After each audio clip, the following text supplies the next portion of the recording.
the Lord, praise the Lord, praise the Lord, praise the Lord. ஹalleluya. துதிக்கிறோம் ஆண்டவரே, உம்மை ஸ்தோத்திரிக்கிறோம், ஸ்தோத்திரிக்கிறோம், ஸ்தோத்திரிக்கிறோம். ஜீவாதிபதியாய் இருக்கிறவரே, உம்மை நன்றியோடு நாங்கள் ஸ்தோத்திரிக்கிறோம். ஒருவராக பெரிய காரியங்களை செய்கிறவரே, உம்மை நன்றியோடு நாங்கள் ஸ்தோத்திரிக்கிறோம். அதிசயங்களின் ராஜாவே, உம்மை நன்றியோடு ஸ்தோத்திரிக்கிறோம். அற்புதங்களின் தேவனே, உம்மை நன்றியோடு ஸ்தோத்திரிக்கிறோம். ஒருவரும் சேரக்கூடாத ஒளியிலே வாசம் பண்ணுகிற எங்கள் பரலோகத்தின் ராஜாவே, உம்மை நன்றியோடு ஸ்தோத்திரிக்கிறோம். அதிசயமானவரே, உம்மை நன்றியோடு ஸ்தோத்திரிக்கிறோம். கிருபையில் ஐஸ்வர்யம் உள்ளவரே, உம்மை நன்றியோடு ஸ்தோத்திரிக்கிறோம். மகத்துவமானவரே, உம்மை நன்றியோடு ஸ்தோத்திரிக்கிறோம். மகிமையானவரே, உம்மை நன்றியோடு ஸ்தோத்திரிக்கிறோம். ராஜாதி ராஜாவே, உம்மை நன்றியோடு ஸ்தோத்திரிக்கிறோம். அற்புதங்களின் தேவனே, உம்மை நன்றியோடு ஸ்தோத்திரிக்கிறோம். மகத்துவங்களின் தேவனே, உம்மை நன்றியோடு ஸ்தோத்திரிக்கிறோம். ஜெயமாய் எங்களை வாழ பண்ணுகிற கிறிஸ்துவே, உம்மை நன்றியோடு ஸ்தோத்திரிக்கிறோம். எங்கள் மீது அன்பு வைத்து, இரக்கம் வைத்து, தயவு வைத்து எங்களை ஆட்கொண்டு நடத்துகிற எங்கள் பிதாவே, உம்மை நன்றியோடு ஸ்தோத்திரிக்கிறோம். கிருபாசனபதியே, உம்மை நன்றியோடு ஸ்தோத்திரிக்கிறோம். உன்னதங்களில் வாசம் பண்ணுகிறவரே, உம்மை நன்றியோடு ஸ்தோத்திரிக்கிறோம். பரிசுத்தத்தில் பயங்கரமானவரே, உம்மை நன்றியோடு ஸ்தோத்திரிக்கிறோம். பெரியவரே, பெரிய காரியங்களை செய்கிறவரே, எங்களை நடத்துகிறவரே, எங்களை விசாரிக்கிறவரே, எங்களுக்காக யாவையும் செய்து முடிக்கிறவரே, உம்மை நன்றியோடு ஸ்தோத்திரிக்கிறோம். மகிமையின் தேவன், மகத்துவங்களின் தேவன், இரக்கங்களின் தேவன் நீராய் இருக்கிறபடியால் உம்மை நன்றியோடு ஸ்தோத்திரிக்கிறோம். ஆண்டவரே, உன்னதங்களில் வாசம் பண்ணுகிற எங்கள் தேவனாகிய கர்த்தாவே, உம்மை நன்றியோடு ஸ்தோத்திரிக்கிறேன். ஆண்டவரே, ஹalleluya, ஹalleluya, ஹalleluya. இயேசுவே, உமக்கு நன்றி, நன்றி, நன்றி. பரிசுத்தர், ஹalleluya. நீர் மகிமையுள்ள தேவன், ஹalleluya. நீர் இரக்கமுள்ள தேவன், ஹalleluya. நீர் உன்னதமான தேவன், ஹalleluya. இயேசுவே, உமக்கு நன்றி, நன்றி, நன்றி. பரிசுத்தரே, உமக்கு நன்றி, நன்றி, நன்றி. மகிமையான தேவனே, உமக்கு நன்றி, நன்றி, நன்றி. ஒருவரும் சேரக்கூடாத வழியில் வாசம் பண்ணுகிற எங்கள் அன்பின் ராஜாவே, உமக்கு நன்றி. பரிசுத்தமுள்ளவரே, உமக்கு நன்றி, நன்றி, நன்றி. ஹalleluya, ஹalleluya. இயேசு ராஜாவே, உம்மை நன்றியோடு துதிக்கிறேன், துதிக்கிறேன், துதிக்கிறேன், துதிக்கிறேன். ஜீவாதிபதியாய் இருக்கிறவரே, உம்மை துதிக்கிறேன், துதிக்கிறேன், துதிக்கிறேன். மகிமையான தேவனாய் இருக்கிறவரே, உம்மை துதிக்கிறேன், துதிக்கிறேன். பரிசுத்தமானவரே, உம்மை நன்றியோடு துதிக்கிறேன். இரட்சகரே, உம்மை நன்றியோடு துதிக்கிறேன். கிருபையில் ஐஸ்வர்யம் உள்ளவரே, உம்மை நன்றியோடு துதிக்கிறேன். எங்கள் மீட்பரே, உம்மை நன்றியோடு துதிக்கிறேன். எங்கள் மகிமையே, உம்மை நன்றியோடு துதிக்கிறேன். எங்கள் கேடகமே, உம்மை நன்றியோடு துதிக்கிறேன். எங்கள் கண்மலையே, உம்மை நன்றியோடு துதிக்கிறேன். எங்களை ஆட்கொண்டு நடத்துகிற எங்கள் ராஜாவே, உம்மை நன்றியோடு துதிக்கிறேன். எங்கள் மீது அன்பு கொண்டு எங்களை எல்லா விதத்திலும் நிரப்புகிற கர்த்தாவே, உம்மை நன்றியோடு துதிக்கிறேன். எங்களோடு கூட இருந்து எங்களை நடத்துகிற கர்த்தாவே, உம்மை நன்றியோடு துதிக்கிறேன். கிருபையில் ஐஸ்வர்யம் உள்ளவரே, உம்மை நன்றியோடு துதிக்கிறேன். மகிமையும் மகத்துவமானவரே, உம்மை நன்றியோடு துதிக்கிறேன். கிருபாசனபதியே, உம்மை நன்றியோடு துதிக்கிறேன். பரிசுத்தத்தில் பயங்கரமானவரே, உம்மை நன்றியோடு துதிக்கிறேன். உன்னதமானவரே, உம்மை நன்றியோடு துதிக்கிறேன். எங்களை உயிர்ப்பிக்கிற தேவாதி தேவனே, உம்மை நன்றியோடு துதிக்கிறேன். எங்களை பலப்படுத்துகிற கிறிஸ்து இயேசுவே, உம்மை நன்றியோடு துதிக்கிறேன். எங்களை ஆட்கொண்டு நடத்துகிற எங்கள் பரலோகத்தின் தேவனே, உம்மை நன்றியோடு துதிக்கிறேன். நீர் நல்லவர், வல்லவர், பெரியவர், போதுமானவர், பரிசுத்தர், அதிசயமானவர், ஆலோசனை கர்த்தர், வல்லமையுள்ள தேவன், நித்திய பிதா, சமாதான பிரபுவாய் இருப்பவரே, உம்மை நன்றியோடு ஸ்தோத்திரிக்கிறேன். கிருபையில் ஐஸ்வர்யம் உள்ளவரே, உம்மை நன்றியோடு ஸ்தோத்திரிக்கிறேன். எங்களை ஆட்கொண்டு நடத்துகிற எங்கள் அன்பின் ராஜாவே, உம்மை நன்றியோடு ஸ்தோத்திரிக்கிறேன். எங்கள் மீது அன்பு வைத்து எங்களை நடத்துகிற கர்த்தாவே, உம்மை நன்றியோடு ஸ்தோத்திரிக்கிறேன். பெரியவரே, பெரிய காரியங்களை செய்கிறவரே, உம்மை நன்றியோடு ஸ்தோத்திரிக்கிறேன். இரக்கத்தில் ஐஸ்வர்யம் உள்ளவரே, உம்மை நன்றியோடு ஸ்தோத்திரிக்கிறேன். கிருபாசனபதியே, உம்மை நன்றியோடு ஸ்தோத்திரிக்கிறேன். ஜீவாதிபதியே, உம்மை நன்றியோடு ஸ்தோத்திரிக்கிறேன். மகிமையே, உம்மை நன்றியோடு ஸ்தோத்திரிக்கிறேன்.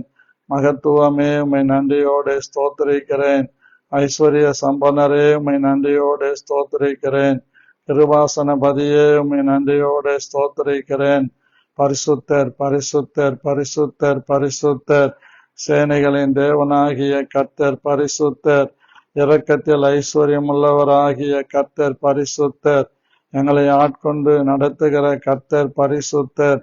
எங்கள் மீது அன்பு வைத்து நடத்துகிற கர்த்தர் பரிசுத்தர். எங்களை பலப்படுத்துகிற கர்த்தர் பரிசுத்தர். எங்களை ஒவ்வொரு நாளும் கைவிடாதிருக்கிற கர்த்தர் பரிசுத்தர். எங்களை நடத்துகிற எங்கள் தேவனாகிய கர்த்தர் பரிசுத்தர். நீதிபரராகிய கர்த்தர் பரிசுத்தர். இரக்கத்தில் ஐஸ்வர்யம் உள்ளவராகிய கர்த்தர் பரிசுத்தர். இப்போதும் எங்கள் தேவனே, இந்த காலை வேளையிலே உம்முடைய நாமத்தினாலே மீட்கப்பட்டு ரட்சிக்கப்பட்ட நாங்கள் ரட்சிக்கிறவனுக்கு நன்றி சொல்லுகிறோம். ஆவியானவரே, என் வாயின் வார்த்தைகளும் என் இருதயத்தின் தியானமும் எனக்கும் கேட்கிற யாவருக்கும் உம்முடைய சமூகத்திலே பிரீதியாய் இருப்பதாக என்று இயேசு கிறிஸ்துவின் நாமத்தில் வேண்டிக் கொள்கிறேன். நல்ல பிதாவே, ஆமேன். அன்பான தேவனுடைய பிள்ளைகளே, உங்கள் யாவரையும் இயேசு கிறிஸ்துவின் நாமத்தில் வணங்கி வாழ்த்தி அன்போடு நான் உங்களை வரவேற்கிறேன். கர்த்தர் உங்களை ஆசீர்வதிப்பாராக. பிரியமான தேவனுடைய பிள்ளைகளே, நாம் தொடர்ந்து சிந்தித்து வருகிறபடி ஆண்டவராகிய தேவன் கிருபையாக இரக்கமுள்ள தேவன். எலியாவை பார்த்து சொல்லுகிறார், நீ எழுந்து சாரிபாத் ஊருக்கு போ, அங்கே உன்னை போஷிக்க ஒரு கைம்பெண்ணுக்கு கட்டளையிட்டிருக்கிறேன் என்று சொன்னார். அதே விதமாக அவன் புறப்பட்டு போகிறான். அந்த சம்பவத்தை நாம் இன்றைக்கு சிந்திக்க இருக்கிறோம். 1 ராஜாக்கள் 17ஆம் அதிகாரம் 10வது வசனம். அப்படியே அவன் எழுந்து சாரிபாத்துக்கு போனான். அந்த பட்டணத்தின் ஒளிமுக வாசலுக்கு அவன் வந்தபோது அங்கே ஒரு விதவை விறகு பொறுக்கிக் கொண்டிருந்தாள்.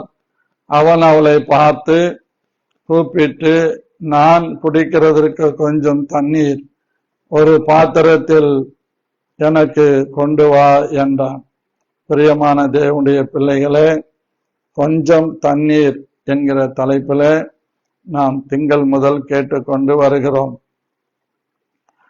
அன்பானவர்களே, இந்த கொஞ்சம் தண்ணீர் என்கிற அந்த வார்த்தையானது ஒரு பயங்கரமான ஒரு வார்த்தை.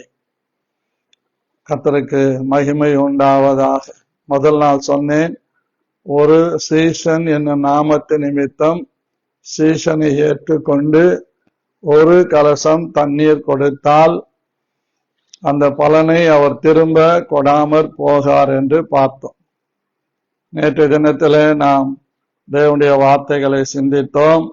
ஆபிரகாம் தன்னை தேடி வந்த புருஷர்களுக்கு கொஞ்சம் அப்பம் தண்ணீரும் கொண்டு வருகிறேன், நீங்கள் புசித்து இளைப்பாரி போகலாம் என்று அவர்களுக்கு விருந்து செய்து, அவன் மனைவி மலடியாயிருக்கிற மனைவிக்கு தேவன் ஒரு அற்புதத்தை செய்கிறார். 18ஆம் அதிகாரத்திலே கர்த்தர் ஆபிரகாமோடு பேசுகிறார். 21ஆம் அதிகாரத்திலே கர்த்தர் அவளை கடாட்சித்து, சாராளை கடாட்சித்து ஈசாக்கை கொடுக்கிறார். இப்படி ஆண்டவர் ஒரு மனுஷனுக்கு சொன்ன வார்த்தைகள் எல்லாவற்றையும் நிறைவேற்றுகிறவர். இன்றைக்கு இன்னொரு சம்பவத்தை நாம் சிந்திக்க போகிறோம். ஒருவன் தண்ணீர் கேட்கிறான். மாறாக அந்த பெண் அவனுக்கு பாலை கொடுத்து அவனை தூங்க வைக்கிறார். நீங்கள் நியாயாதிபதிகள் புஸ்தகம் 14ஆம் அதிகாரம் நியாயாதிபதிகள் புஸ்தகம் 4ஆம் அதிகாரம் 19வது வசனம். அவன் அவளை பார்த்து, குடிக்க எனக்கு கொஞ்சம் தண்ணீர் தா, தாகமாயிருக்கிறேன் என்றான். அவள் பால் துருத்தியை திறந்து அவனுக்கு குடிக்க கொடுத்து திரும்பவும் அவனை மூடினாள். இது கண்ணை கட்டி காட்டுல விட்ட மாதிரி தான் இருக்கும். இங்க என்ன நடக்கிறது என்று சொன்னால், 1ஆம் வசனத்திலே நீங்கள் வாசிக்கும் போது அங்கே தெளிவாக காரியங்கள் சொல்லப்பட்டிருக்கிறது. ஏகூத் மரணம் அடைந்த பின் 3ஆம் அதிகாரத்திலே இடது கை பழக்கமுள்ளவனாகி ஏகூத்தை கொண்டு இஸ்ரவேலர்களுக்கு ஒரு பெரிய ரட்சிப்பை கர்த்தர் கொடுக்கிறார். அவன் மரணம் அடைந்த பின்பு இஸ்ரவேல் புத்திரர் திரும்ப கர்த்தரின் பார்வைக்கு பொல்லாப்பானதை செய்து வந்தார்கள். ஆகையால் கர்த்தர் அவர்களை ஆத்சோரில் ஆளுகிற யாபீன் என்னும் கானானியருடைய ராஜாவின் கையில விற்று போட்டார். அவனுடைய சேனாதிபதிக்கு சிசேரா என்று பேர். அவன் புறஜாதிகளுடைய பட்டணமாகிய ஆரோசேத்தில் குடியிருந்தான். இப்போ நீங்க நல்லா கவனிக்கணும். அவனுக்கு 900 இருப்பு ரதங்கள் இருந்தன. அவன் இஸ்ரவேல் புத்திரரை 20 வருஷம் கொடுமையாய் ஒடுக்கினான். இஸ்ரவேல் புத்திரர் கர்த்தரை நோக்கி முறையிட்டார்கள். பிரியமான தேவனுடைய பிள்ளைகளே, தேவனுடைய ஜனங்கள் எப்பொழுதெல்லாம் கர்த்தருக்கு விரோதமாய் பாவம் செய்கிறார்களோ அப்பொழுதெல்லாம் கர்த்தர் அவர்களை சத்துருக்கள் கையிலே ஒப்பு கொடுக்கிறார். எங்கே கர்த்தர் அவர்களை ஆத்சோரிலே ஆளுகிற யாபீன் என்னும் கானானுடைய ராஜாவின் கையிலே விற்று போட்டார். ஒப்பு கொடுத்தாருன்னு சொல்லல, விற்று போட்டார். நல்லா நீங்க புரிஞ்சுக்கணும். அந்த விற்கப்பட்டவர்களாக மாறிவிடுகிறார். கிராமங்கள்ல நீங்கள் பார்த்தீர்களானால், வேலைக்காக ஒருவனை ஒரு எஜமான் பணம் கொடுத்து வாங்குவான். அவன், அவன் குடும்பம், அவன் பிள்ளைகள் எல்லாரும் அவங்ககிட்ட வேலை செய்யணும். இதுக்கு பேர் கொத்தடிமைகள் என்று பெயர். கொத்தா ஒட்டுமொத்த குடும்பம். அல்லது சில சூளை தொழில் நடக்கிற இடங்கள்ல கிராமத்தையும் அவன் தத்தெடுத்திருப்பான். தத்தில வாங்கிட்டு இருப்பான் விலைக்கு. இப்போ நான் ஒருத்தங்கிட்ட வேலைக்கு போறேன்னா என்ன மொத்தமா காசு கொடுத்து வாங்குவான். 50,000மோ 1,00,000மோ கொடுத்து வாங்குவான். அதே போலதான் பிள்ளைகளையும், ஆண் பிள்ளைகளையும் பெண் பிள்ளைகளையும் அந்த முதலாளி காசு கொடுத்து வாங்கி அவர்களை தன்னிடத்துல கொத்தடிமையா வச்சிருப்பான். இது அரசாங்கத்துக்கு தெரிஞ்சா கலெக்டர் மூலமா அவங்கள அதுல இருந்து விடுதலையாக்கி கொண்டு வருவாங்க. அது இன்னைக்கும் நிறைய இடங்கள்ல மறைமுகமா நடக்கிறது. அப்படிதான் நம்முடைய ஜனங்கள் கர்த்தருக்கு விரோதமாக பாவம் செய்யும் போதெல்லாம் கர்த்தர் அவர்களை கொத்தடிமைகளாக புறஜாதிகளுக்கு விற்று போடுகிறார். அப்படிதான் இந்த இஸ்ரவேல் ஜனங்கள் போகிறார்கள். அந்த நாட்களிலே தெபோராள் என்கிற ஒரு தீர்க்கதரிசி இருந்தார். அந்த தீர்க்கதரிசி இந்த ஜனங்களை விடுதலை ஆக்குவதற்கு எப்படியாகிலும் எதையாகிலும் செய்ய வேண்டும் என்று அவள் விரும்புகிறாள். அந்த தருணத்திலே பிரியமானவர்களே, இந்த யாபீன் என்று சொல்லப்படுகிற ராஜாவினுடைய சேனாதிபதி, அவனுக்கு பேர் சிசேரா. அவங்கிட்ட 900 இருப்பு ரதங்கள், 900 அயன் வெப்பன்ஸ், 900 அயன் மிஷினரிஸ் அவங்கிட்ட இருக்கு. இப்ப நம்ம ரதங்கள்னா காரு, பஸ், இதுதான் நமக்கு ரதங்கள். அப்போ யுத்தத்திற்கு ரதங்களை பயன்படுத்தினார்கள். மரத்தால் செய்யப்பட்ட ரதங்கள். ஆனால் இவங்கிட்ட இருந்தது 900 இருப்பு ரதங்கள். அந்த 900 இருப்பு ரதங்களை வைத்துக் கொண்டிருந்த இந்த சிசேரா ஜனங்களை 20 வருஷம் ஒடுக்குகிறான். அந்த 20 வருஷம் அந்த ஒடுக்கப்பட்ட நேரத்திலே ஜனங்கள் கர்த்தரை நோக்கி முறையிடுகிறார்கள். 7வது வசனம், நான் யாபீனின் சேனாதிபதியாகிய சிசேராவை அவன் ரதங்களையும் அவன் சேனையையும் கீசோன் பள்ளத்தாக்கிலே உன்னிடத்திற்கு வர இழுத்து அவளை உன் கையில் ஒப்பு கொடுப்பேன் என்றும் இஸ்ரவேலின் தேவனாகிய கர்த்தர் உனக்கு கட்டளையிடவில்லையா என்று இந்த தெபோராள் அவனை பார்த்து சொல்லுகிறார். நீங்க புரியணும்னா வேதத்தில 4வது வசனத்தில, அக்காலத்திலே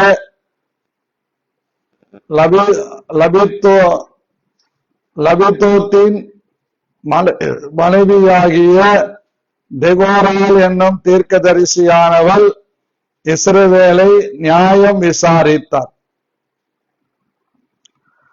அவள் எப்பிராயீம் மலை தேசமான ராமாவுக்கும் பெத்தேலுக்கும் நடுவில் இருக்கிற தெபோராளின் பேரீச்ச மரத்தின் கீழ் குடியிருந்தால் அங்கே இஸ்ரவேல் புத்திரர் அவளிடத்திற்கு நியாய விசாரணைக்கு போவார்கள்.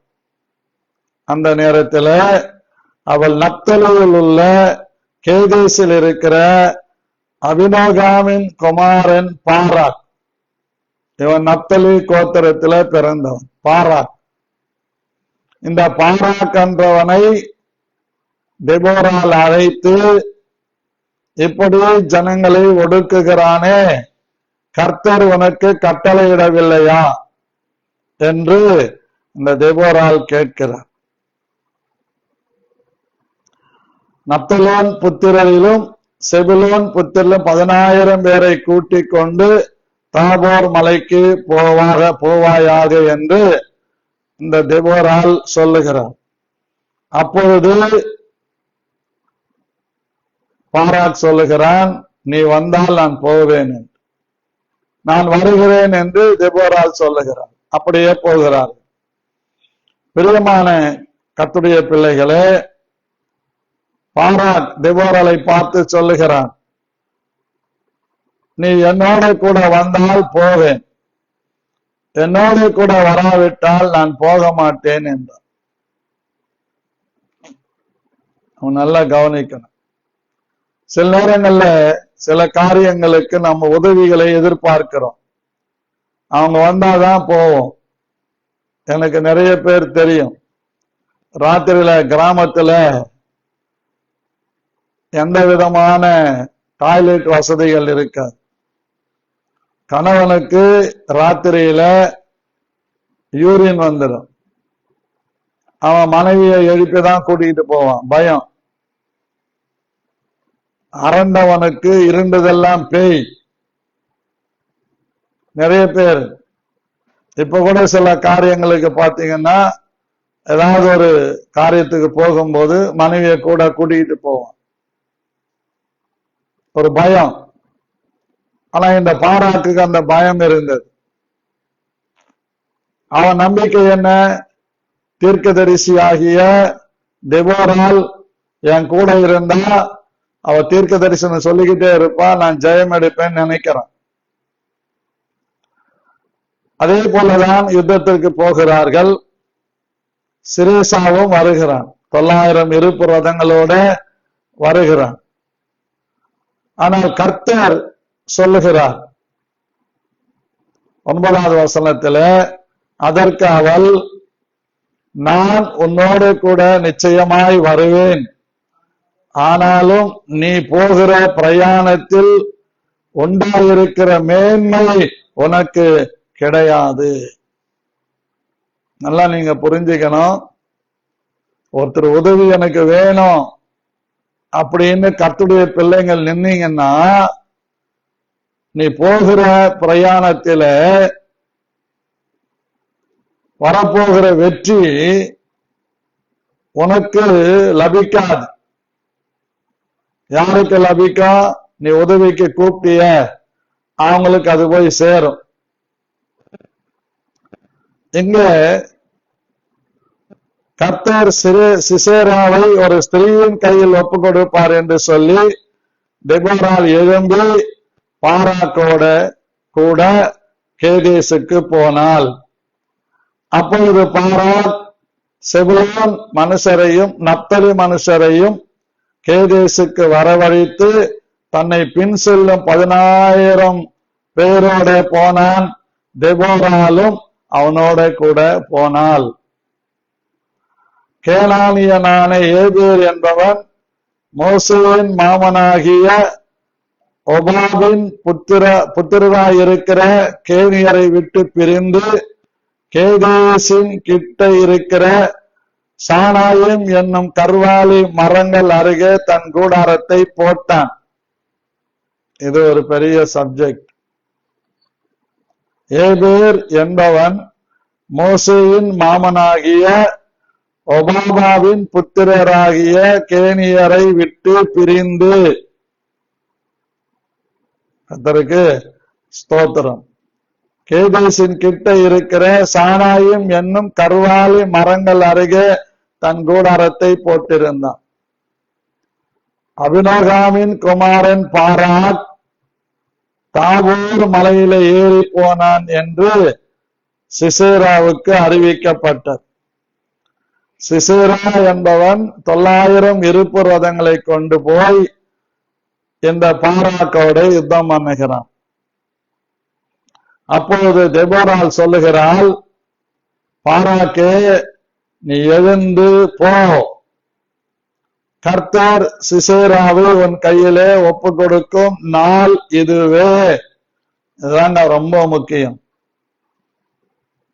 நீ எழுந்து போ அல்லது எழுந்து வா, ஆண்டவர் கூப்பிடுவார். நீ இருக்கிற இடத்தை விட்டு போ. ஆபிரகாமுக்கு சொன்னார், மெசொப்பொத்தேமியாவில் இருக்கும் போதே எனக்காக வான்னு கூப்பிட்டார். இதுக்கு இடையில அவங்களுக்கு தடையா இருந்தது தேராகு.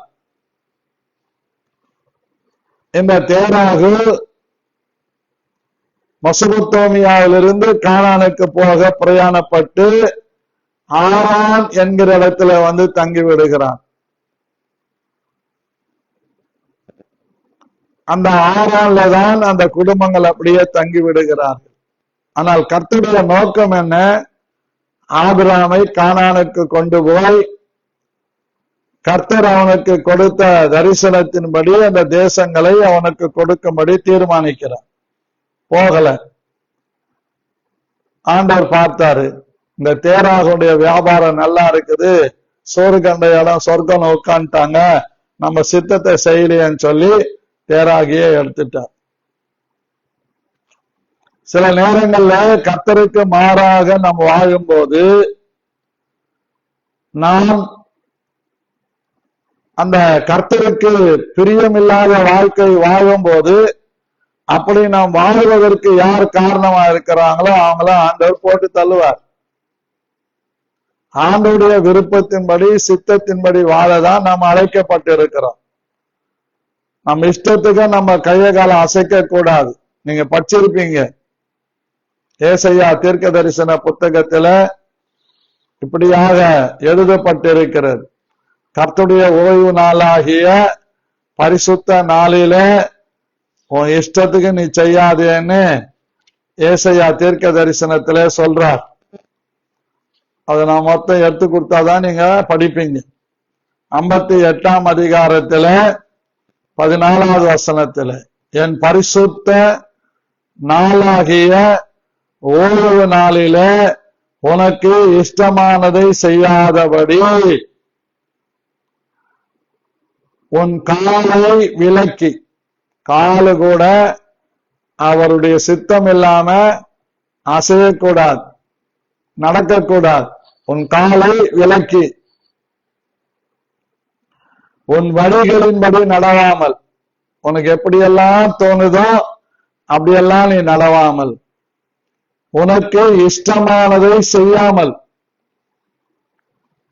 வசனம் அழகா சொல்லுது, உன் சொந்த பேச்சை பேசாமல் இருந்து. ஓய்வு நாள்னா, ஆராதனைன்னா உன் சொந்த பேச்சு கூட என்ன பண்ணக்கூடாதா, பேசக்கூடாது. அப்படின்னு அர்த்தம் என்ன? சொந்த பந்தத்தை அந்த நாள்ல கூட்டு வந்து வச்சு கூடாது. உன் கூட சொந்தமான பேச்சை பேசாமலும் இருந்து ஓய்வு நாளை கர்த்தர் 5 நாள் உலகத்தை படைத்து 6வது நாள் அவருடைய சாயலாக மனுஷனை படைத்து 7வது நாள் அவர் ஓய்ந்திருந்தார். அந்த நாளை பரிசுத்தமான பாக்கினார். அந்த பரிசுத்தமாக்கப்பட்ட அந்த நாளில வேதம் சொல்லுகிறது, கர்த்தருடைய பரிசுத்த நாளை, சண்டேன்னா சண்டை வரக்கூடாது, சண்டேன்னா சஞ்சலம் இருக்கக்கூடாது, அந்த நாளை மகிமையுள்ள நாள் என்றும் சொல்லி அழகா சொல்றார் சங்கீதக்காரன், 1000 நாளை பார்க்கிலும் உம்முடைய பிரகாரங்களில் செல்லும் ஒரு நாள் மேலானது. அப்போ வேதம் நமக்கு சொல்லுகிறது, மகிமையுள்ள நாள் என்று சொல்லி அதை மகிமையாக எண்ணுவாயானால் அப்பொழுது கர்த்தரில் மனமகிழ்ச்சியாயிருப்பாய். பூமியின் உயர்ந்த இடங்களில் உன்னை ஏறி இருக்கும்படி பண்ணி உன் தகப்பனாகிய யாக்கோபுடைய சுதந்திரத்தால் உன்னை போஷிப்பேன். இது டைட்டஸ் வாய் சொல்லல, கர்த்தருடைய வாய் சொல்லிட்டு. அன்பானவர்களே, அங்க அழகா தேவனுடைய வார்த்தை சொல்லு. சில நேரங்கள்ல நமக்கு இஷ்டமானபடி செய்யலாம் நினைப்போம், ஆனா அப்படி செய்யக்கூடாது. கர்த்தருக்கு ஸ்தோத்திரம்.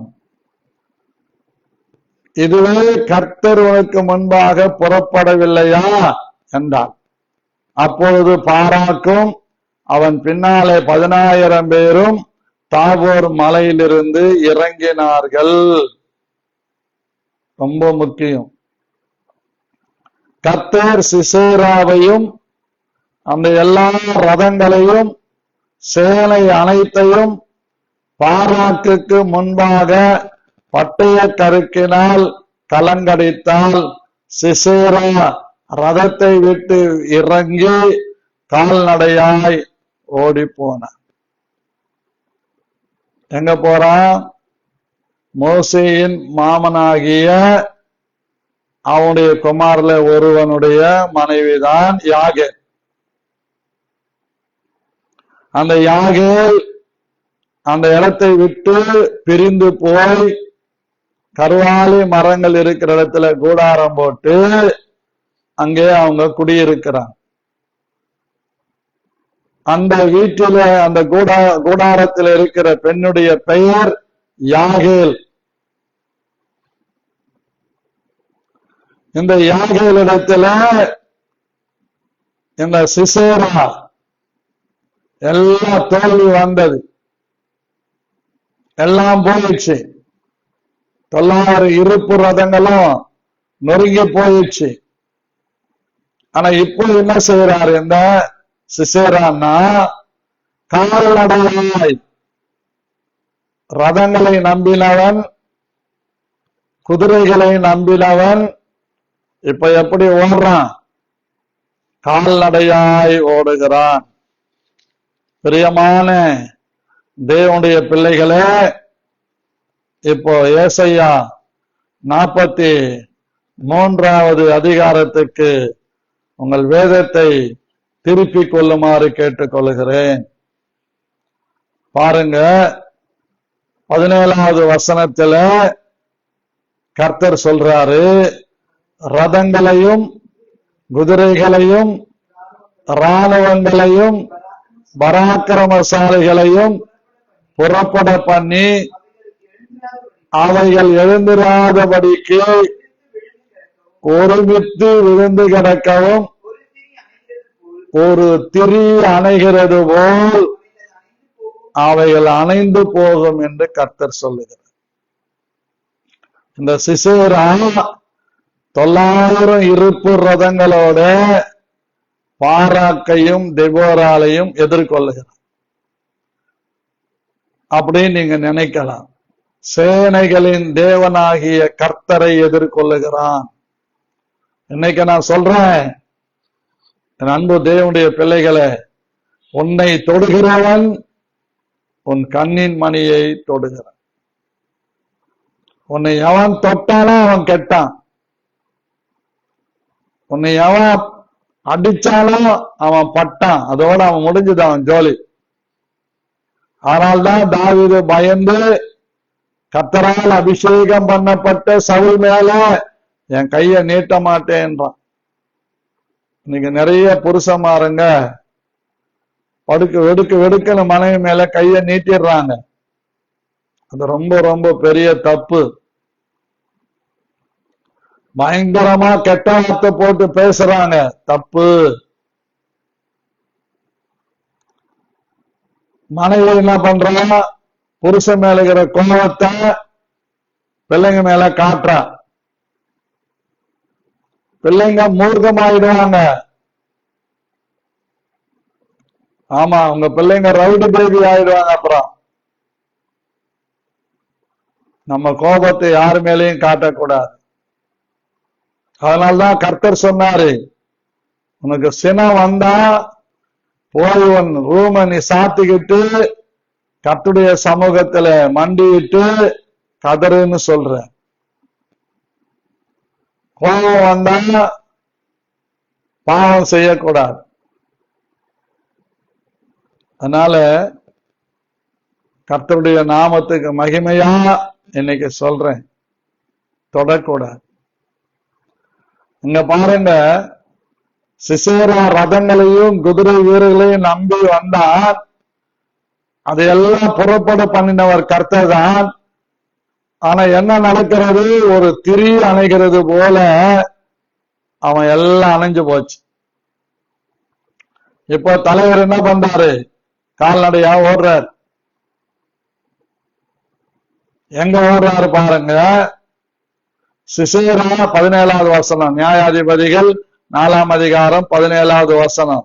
சிசேரா கால்நடையாய் கேனியனான, இந்த கேனியன் யாரு, மோசேயினுடைய மாமனாகிய அவனுடைய குடும்பம் வம்சம். ஏபேரின் மனைவி யாகாலுடைய கூடாரத்திற்கு ஓடி வந்தான். இவன் என்ன நம்பிக்கையில வந்தான், அவங்க கேனியர் எல்லாம் விட்டு தன் சொந்த ஜனங்களை விட்டு தனியா வந்துட்டாங்க, அங்க போனா நம்ம காப்பாத்திக்கலான்னு வர்றான்.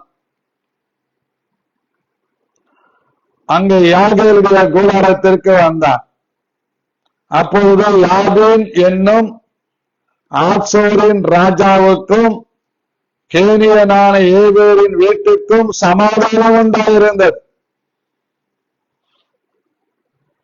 அந்த யாபேன் என்கிற ராஜா, ஆத்சோரை ஆளுகின்ற யாபேன் என்ற ராஜாவுக்கும் கேனியனால் இருந்து அந்த இடத்துல விட்டுட்டு வந்த ஏபோரின் வீட்டாருக்கும் ஒரு சமாதானம் இருந்தது. அதை நம்பி அவன் வர்றான். யாரு, சிசேரா.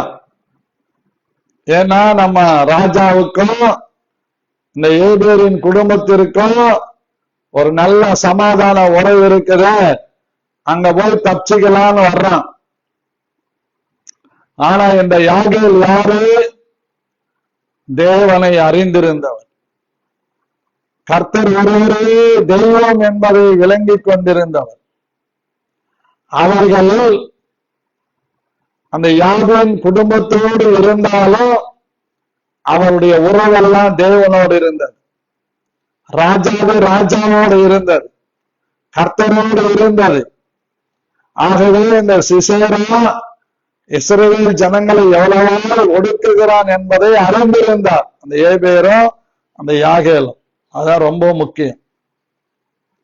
இப்போ உள்ளபடி சொல்ல போனா இந்த ஏபேரும் அவன் மனைவியாகி யாகேலும் சிசேராவுக்கு தான் உதவி செஞ்சிருக்கணும், அவனை காப்பாற்றி இருக்கணும். அப்படியல்ல, கர்த்தர் பாராக்கின் கையில ஒப்பு கொடுத்தார். தெபோராளுகிட்ட சொன்னார், உனக்கு ஜெயம் உனக்கு லபிக்காது, அந்த பேரு பிரஸ்தாபம் உனக்கு வராது, ஒரு ஸ்திரீயின் கையினாலே இந்த சிசேரா சாவான், நீ போன அனுப்புனால. அதுதான் இங்க நடக்குது. கர்த்தரோடு நடக்கிற தேவனுடைய பிள்ளைகள் இன்னைக்கு நிறைய பேரு அந்தரங்கத்திலே கிறிஸ்துவை நம்பிக்கொண்டிருக்கிறவர்கள் இருக்கிறாங்க. படிக்கிற பிள்ளைகள நிறைய பேரு கிறிஸ்துவை ஏற்றுக்கொண்டிருக்கிறவங்க இருக்கிறாங்க. கர்த்தருக்கு ஸ்தோத்திரம். நீங்க ஸ்ரீபெரும்புதூர் போனீங்கன்னா அங்க கவர்மெண்ட் ஸ்கூல்ல ஒரு அண்ணன் இப்ப ரிட்டர்ன் ஆயிட்டு இருப்பாரு, ராஜரத்னம் சொல்லி, அவரு எல்பா டீம்னு வச்சிருந்தார். அதுல எனக்கு அரக்கோந்தில இருக்கும் போது சைக்கிள் குமார் சார் வழியா எனக்கு சைக்கிள் வாங்கி கொடுத்தாங்க. அவருடைய மனைவி பிராமின், அவங்க இவருடைய சாட்சியை பார்த்து, அவங்க ஸ்கூல்ல டீச்சர், இவருடைய சாட்சியை பார்த்து பைபிள ஒவ்வொரு அதிகாரமா எடுத்து பிளேட்ல கட் பண்ணி ஸ்கூல் புக்ல வச்சு ரகசியமா படிச்சவங்க. நல்லா ரட்சிக்கப்பட்டாங்க, ஞானசானம் பெற்றாங்க, குடும்பத்தையே வெறுத்து விட்டு அந்த ஆசிரியரை அவர்கள் திருமணம் செய்தாங்க. இன்னைக்கு ஒரு நல்ல ஒரு ஊழியக்காரனா அவர் அங்க வளர்ந்து இருக்கிறார். அதுக்கு பிறகு ரொம்ப டச் இல்லை, ரொம்ப ஒரே ஒரு முறை தான் அவரை பார்த்தேன் பல வருஷங்களுக்கு முன்னாடி. அப்படி நிறைய பேரு அந்தரங்கமா இயேசுவை நம்புகிறவர்கள் இருக்கிறார். அப்படி அந்தரங்க கிறிஸ்தவர்களாக தான் இந்த யாகேல் இருந்திருக்கணுங்கிறது என்னுடைய நம்பிக்கை. ஆகவே அவள் செய்த காரியத்தை பார்த்து நான் புரிந்து கொண்டதை உங்களுக்கு சொல்லுகிறேன். இன்னைக்கு நிறைய பேரு வெளியே சொல்லிக்க மாட்டாங்க, ஆனா மறைமுகமா தெரியாம சர்ச்சுக்கெல்லாம் போறவங்க இருக்கிறாங்க. போயிட்டு உட்கார்ந்து ஆராதனையில உட்கார்ந்து பங்கு பெற்று அக்கத்துல கூட தெரியாம புறப்பட்டு வீட்டுக்கு போயிடுறவங்க எல்லாம் நிறைய பேர் இருக்கிறாங்க. சர்ச்சுக்கே வராம வீட்டுல உட்கார்ந்து பைபிள் படிச்சு ஜபிக்கிற அந்தரங்க கிறிஸ்தவர்கள் நிறைய இருக்கிறாங்க. இந்த யாகேல் இங்க ஒரு அற்புதமான ஒரு காரியம் நடக்கிறது. யாகேல் வெளியே சிசேராவுக்கு எதிர்கொண்டு போய், உள்ளே வாரும் என் ஆண்டவனே அப்படின்னு அர்த்தம் என்ன? யாபீனுக்கு இவங்களுக்கு ஒரு உறவு இருந்தது இல்லையா? அந்த அடிப்படையில அந்த சிசேராவை வாரும் என் ஆண்டவனே, தளபதியாரே வாரும் என்று வீட்டுக்குள்ளே அழைக்கிறார். என் அண்டையில வாரும், பயப்படாதே என்று அவனோட சொன்னால், அப்படியே அவள் அண்டை கூடாரத்தில் உள்ளே வந்தபோது அவனை ஒரு சமுக்காலத்தினால் மூடினாள். அவன் அவளை பார்த்து, குடிக்க கொஞ்சம் தண்ணீர் தா, தாகமாயிருக்கிறேன் என்றார். அவள் பால் துருத்தியை திறந்து அவனுக்கு குடிக்க கொடுத்து திரும்பவும் அவனை மூடினான். இங்க ஆட்டுப்பால் மாட்டுப்பால் இல்ல, ஒட்டகப்பால். ஆமா, ஒட்டகப்பால் ஒரு டம்ளர் ஃபுல்லா குடிச்சிங்கன்னா அப்படியே ஆயாசமா தூக்கம் வந்துடும். இவ பால் துருத்தி எடுத்து அவனுக்கு கொடுக்கிறான். கர்த்தருக்கு ஸ்தோத்திரம். அவன் அதை குடிக்கிறான், அப்படியே படுத்துறான். மறுபடியும் ஜமக்காலத்தினாலே மூடுறான். மூடிட்டு அப்போது அவன், நீ கூடார வாசல்ல நின்று யாராவது ஒருவன் வந்து இங்கே யாராகிலும் இருக்கிறார்களா என்று உன்னிடத்தில் கேட்டால் இல்லை என்று சொல் என்றார். பின்பு ஏபேரின் மனைவியாகிய ஆகேல் ஒரு கூடார ஆணியை எடுத்து தன் கையில சுத்தியை பிடித்து கொண்டு மெல்ல அவன் அண்டையில் வந்து அவன் நெற்றியிலே அந்த ஆணியை அடித்து போட்டால் அது உருளை போய் தரையில புதைந்தது. அப்போது ஆயாசமாய் தூங்கினவன் செத்து போனான். இந்த கூர்மையான கூடார ஆணி எதை காட்டுகிறது என்றால், பரிசுத்த ஆவியானவருடைய வல்லமையை காட்டுகிறது. எந்த மனுஷனையும் பிரகாசிப்பிக்கின்ற மெய்யான ஒளி இயேசு கிறிஸ்து. சுத்தியில் எதை காட்டுகிறது? வேத வசனம். எரேமியாவிலே நீங்க படிக்கலாம். கர்த்தருடைய வசனம் சம்மட்டி, சுத்தி. இந்த கூடார ஆணி எப்பவும் கர்த்தருடைய பிள்ளைகள் கையில இருக்கு. இந்த கூடார ஆணி எப்போ கர்த்தருடைய பிள்ளைகள் கையில இருக்குதோ, இந்த பரிசுத்த ஆவியானுடைய நடத்துதல், பரிசுத்த ஆவியானுடைய வழிகாட்டுதல் எப்போ ஒரு மனுஷனுக்கு விளங்குதோ அவன் வசனத்தை கொண்டு எதையும் சாதிப்பான். ஆமேன் சொல்லுவீங்களா? ஆமேன். அதுதான் நான் எப்பவும் சொல்லுவேன். நல்லா உட்கார்ந்து அபிஷேகம் பெற்றவங்க, அந்நிய பாஷை பேசுறவங்க நல்ல அந்நிய பாஷையில பேசணும். சகோதரங்க பைக்ல போகும்போதும் டங்ஸ்ல பேசிக்கிட்டே போகணும், கண்ண மூடின்னு போகக்கூடாது.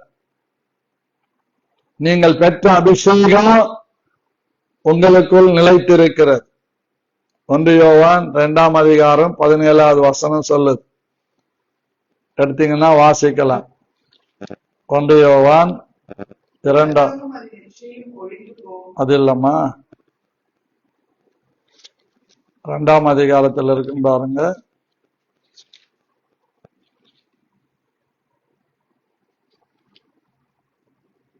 நீங்கள் பெற்ற அபிஷேகம் அது உங்களுக்குள்ளே தங்கி இருக்கிறதுன்னு ஒரு வசனம் இருக்கு. 27 17ன்னு சொல்லிட்டேன், சாரி. படிங்க. நீங்கள் அவராலே பெற்ற அபிஷேகம் உங்களில் நிலைத்திருக்கிறது. ஒருவரே உங்களுக்கு போதிக்க வேண்டியதில்லை. அந்த அபிஷேகம் சகலத்தையும் குறித்து உங்களுக்கு போதிக்கிறது. இப்போ யோவான் சுவிசேஷம் 14ஆம் அதிகாரம் 26வது வசனம் பாருங்க. 25 26 பாருங்க.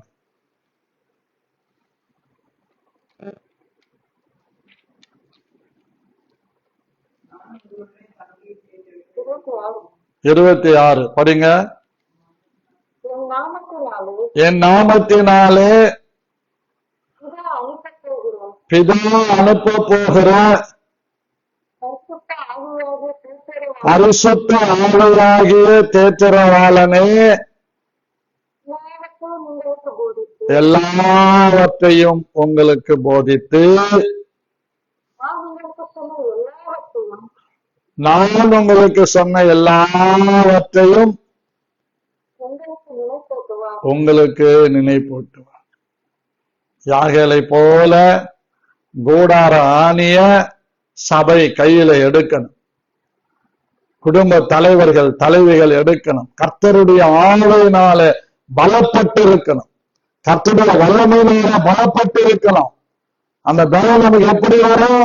வசனத்தை படிக்க படிக்க வல்ல சம்மட்டியாகிய இந்த வசனத்தை நாம் படிக்க படிக்க படிக்க நாம் பெற்றிருக்கிற அந்த அபிஷேகமும் இந்த வசனமும் ஒன்றரை கலக்கும் போது, மிங்கல் ஆகும் போது நாம் பராக்கிரமசாலிகளாய் மாறுகிறோம், மகிமையானவர்களாய் மாறுகிறோம். மகிமையான காரியங்களை செய்ய கர்த்தர் நம்மை யாகேலை பயன்படுத்தினது போல சத்துருக்களின் தலைகளை உடைக்க, சாத்தானுடைய தலைகளை உடைக்க, பிசாசின் வல்லமைகளை உடைக்க கர்த்தர் நம்மை வல்லமையை பயன்படுத்துவார்.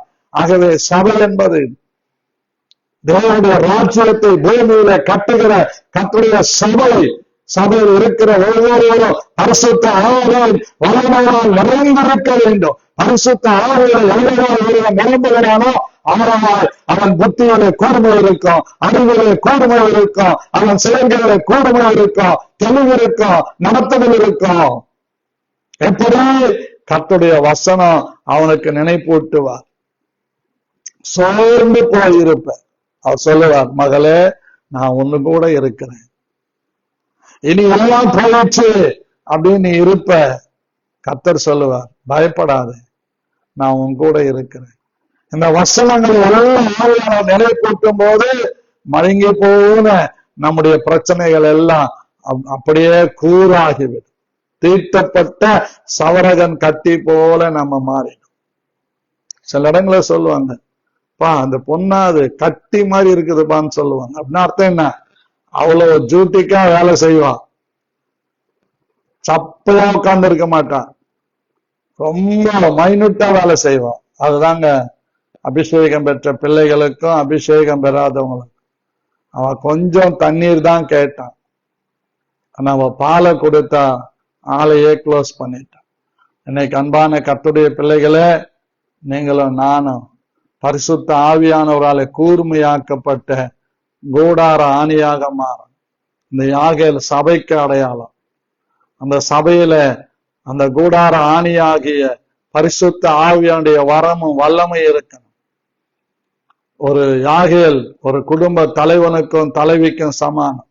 அந்த குடும்பத்தில தேவ ஆவியானுடைய நடத்துதலும் வேத வசனத்தின் மகிமையும் இருக்கணும். ஒரு தனிப்பட்ட மனிதனுக்கு அடையாளம், நான் வசனத்தினால படித்து ஆவியில நிரம்பி அந்த வசனங்களை சொல்லி சொல்லி ஜெபிக்கும் போது நம்முடைய உள்ளார்ந்த மனிதன் நாளுக்கு நாள் வல்லமை பெற்று கர்த்தருக்காக எழும்பி பிரகாசிப்பான். கர்த்தர் இந்த நாள்ல நம்முடைய வாழ்க்கையில யாகேலை போல நாம் மாறுவோம். நம்முடைய கையில இருக்கிற எல்லாம் ஆசீர்வாதமாக மாறும். நம்முடைய வாயில இருக்கிற வசனங்கள் எல்லாம் நமக்கு ரட்சிப்பை கொண்டு வரும். கர்த்தர் நம்மை பலப்படுத்துவார், ஆசீர்வதிப்பார். கிருபை உங்கள் அனைவரோடும் இருப்பதாக.